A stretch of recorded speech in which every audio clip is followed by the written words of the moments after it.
work with hazardous products? Do you know how to protect yourself while you're using them? If you don't, you're not only putting yourself at risk, but others around you as well. We are going to give you some essential information, but it is still up to your employer to provide you with site and job-specific training. On the night of my workplace incident, I was just walking through the department when a co-worker asked me to come over and help him turn off a valve. He went to point out the valve, and when he went like this, he shot sanitizer in my right eye. So I turned off the valve, wiped my eye, went into the department, and not long later, my supervisor noticed that my eye was inflamed and told me to go get first aid. I'm a prime example why WHMIS training should be provided before an accident happens instead of after, because I was almost blinded, and I'm just lucky that I can still see today. WHMIS stands for Workplace Hazardous Materials Information System. This is the national system for communicating safety information about hazardous products. There are 3 main parts to it. Part 1 is standardized warning labels and symbols. Part 2 is safety data sheets, or SDSs. Part 3 is education and training. Let's take a closer look at Part 1, standardized warning labels. All products must be labeled in English and French, easy to read print, and the label must be durable. The product label is your first source of information about the hazards of the product and how to use it safely. There are 6 key sections on the supplier label that you will need to be familiar with. Most often, the chemicals you will come in contact with will have a workplace label, which will look a little bit different. But let's take a closer look at a supplier label. Product identifier. The product name listed exactly as it appears on the container and the safety data sheet. Hazard pictograms.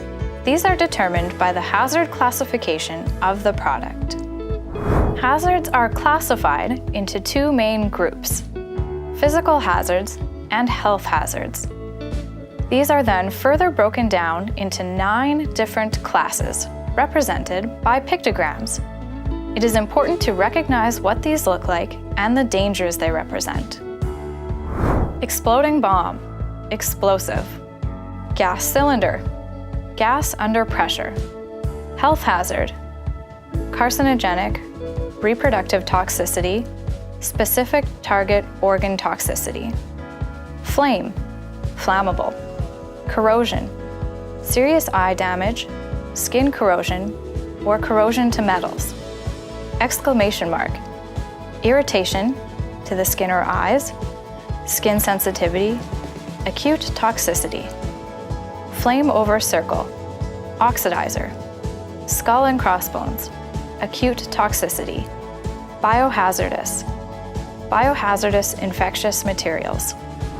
Signal word tells you the severity of the hazard. For example, danger or warning. Hazard statement describes the nature of the hazard, such as toxic if swallowed or causes serious eye damage. The pictogram, signal word, and hazard statement must be grouped together on the label. Precautionary statements. These are recommendations to minimize or prevent adverse effects from exposure to the product, including protective equipment and emergency measures. First aid information is also included. Supplier identifier. This is the company which made, packaged, sold or imported the product and is responsible for the label and SDS.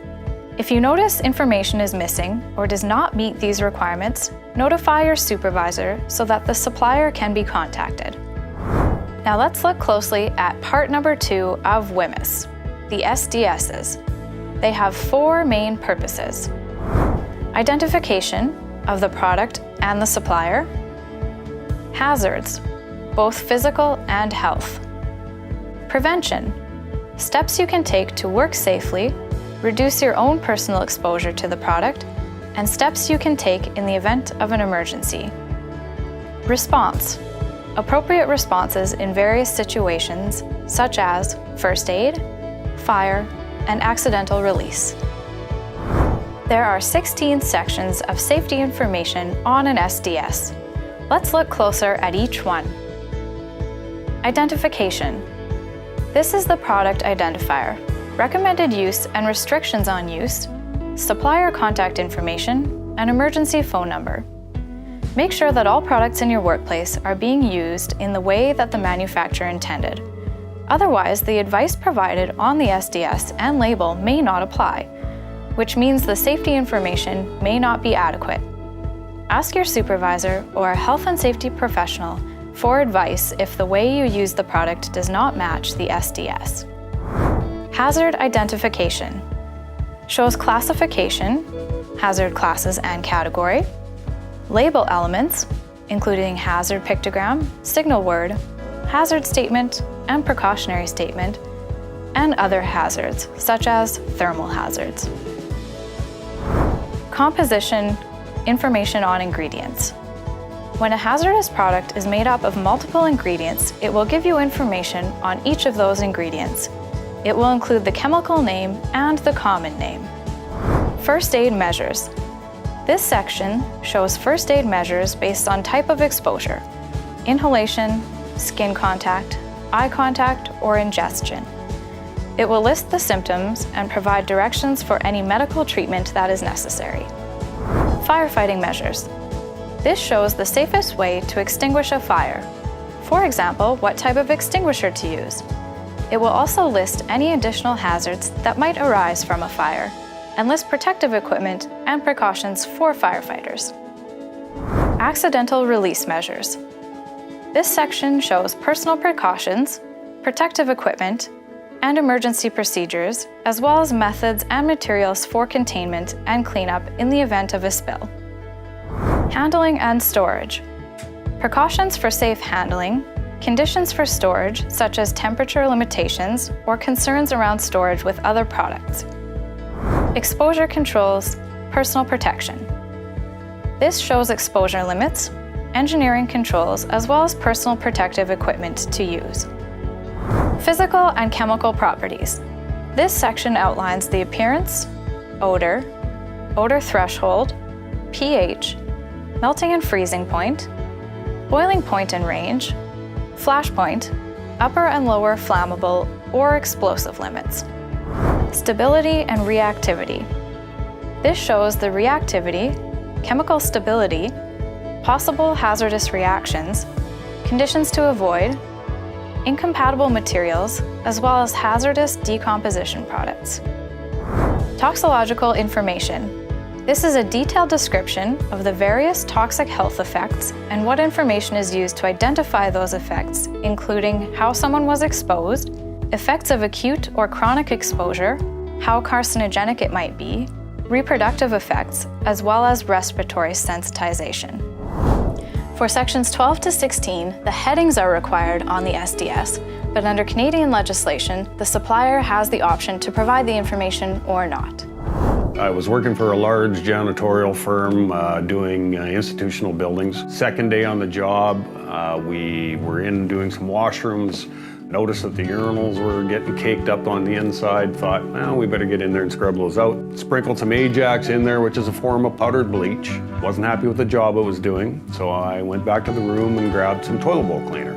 I ended up squirting it around on the inside, and I turned around to grab my tool that I was scrubbing with, and by the time I turned back, I had gas in the air, like it was smoke. It was like 10 people lit up cigarettes in there. Held my breath. I got outside, had opened the doors on the way out, got outside, got to fresh air. Yeah, I had created chlorine gas by mixing Ajax or Comet and 23% hydrochloric acid toilet bowl cleaner. Had I had some WHMIS training at that point, I know when we do WHMIS training, one of the first things we talk about is not mixing chemicals together, so I would have probably thought about it a little more. Now let's do a quick review. Always be familiar with the hazards of a product before you use it. Understand the safe use, handling, and storage of the product, as well as what to do in case of an emergency. If you are unclear about any of this information, please be sure to talk to your manager or supervisor and they will help explain. Lastly, Part 3 of WHMIS, Education and Site-Specific Training. Education is the general information such as what WHMIS is, the labels, symbols, and the safety data sheets. Training is site and job specific. It is your employer's responsibility to provide you with information on the safe use, handling, storage, and disposal of the products you will be using. Your employer will also provide you with procedures on what to do in case of an emergency, such as a spill or an exposure. Now I know what you're thinking. Do we need training and education in both WHMIS 1988 and WHMIS 2015? The answer is yes. As long as you have products in your workplace that have the old labels and MSDSs for WHMIS 1988, you'll need the education and training for those pieces. Once your products are used up and you start receiving new products from the suppliers with the updated labels and SDSs, WHMIS 1988 training and education will no longer be needed. At this point, your transition to WHMIS 2015 will be complete. We have our people take WHMIS training on a regular basis.